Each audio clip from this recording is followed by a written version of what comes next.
Hello traders, welcome back. Today is the 1st of October. My name is Neville Hornsey, market analyst for YouTrading, and today I'll be taking a look at the euro versus the pound.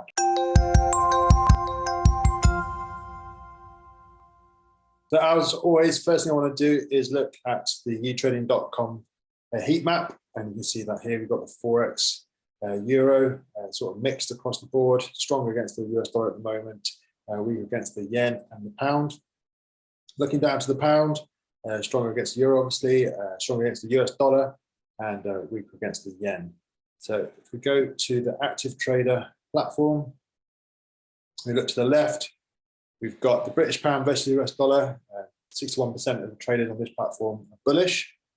And if you look to the euro versus the pound, 67% of the traders on the platform are bullish the euro versus the pound. So slightly mixed views on the pound in terms of how the traders on this active trader platform feel. If we go to daily on the British pound, I had said that it's going to be a bit messy below the one spot 35, and it would increasingly get more messy because of this grinding channel we had between September 2020 up to the highs of February 2021. And that price action will be a lot cleaner below 1.27.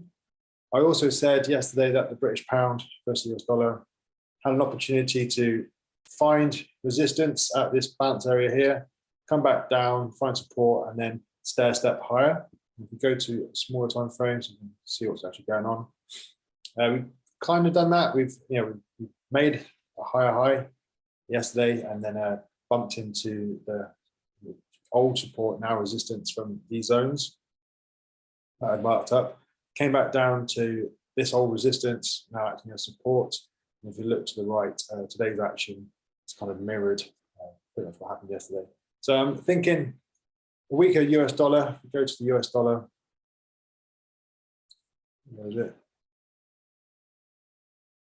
So this is the US dollar, and I've labeled this 1, 2, 3, 4, 5. On the 5th, I was expecting it to come tumbling down, especially as we were at confluence of resistance at $94.50.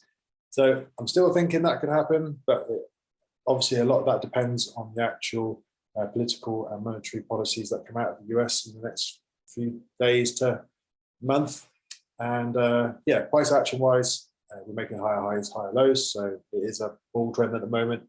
I just think it's a bullish move within a larger, go to the monthly,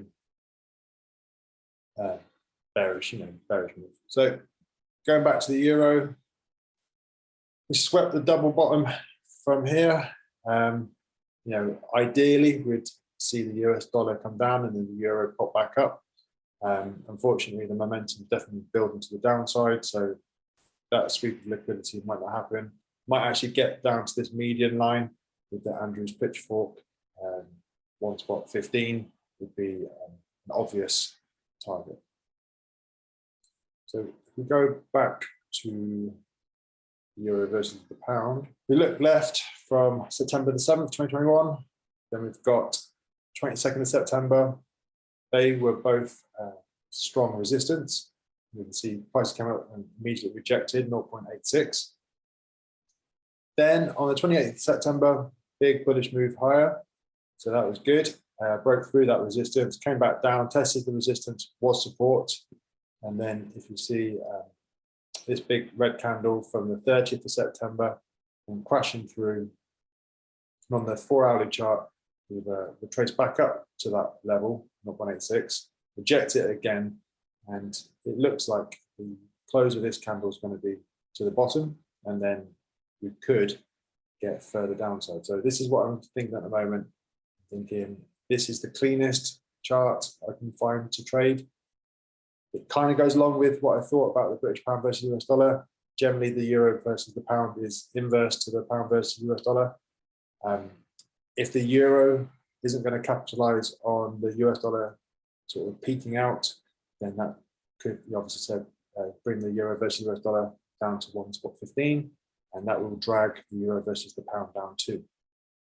It's a Friday, it's the first day of the month. We have found support at 0.857 back like at the end of the London session yesterday. So I'm thinking we need to test that one more time. If we break through that, and we come back down to at least 0.85. That's it. If it's a Friday, so if you've made money this week, please don't lose it. Come back next week a lot richer and happier. And yeah, let's just see if we can get this euro versus the pound to actually get through this support here and then come and test these lows. All right, take care. I'll speak to you next week.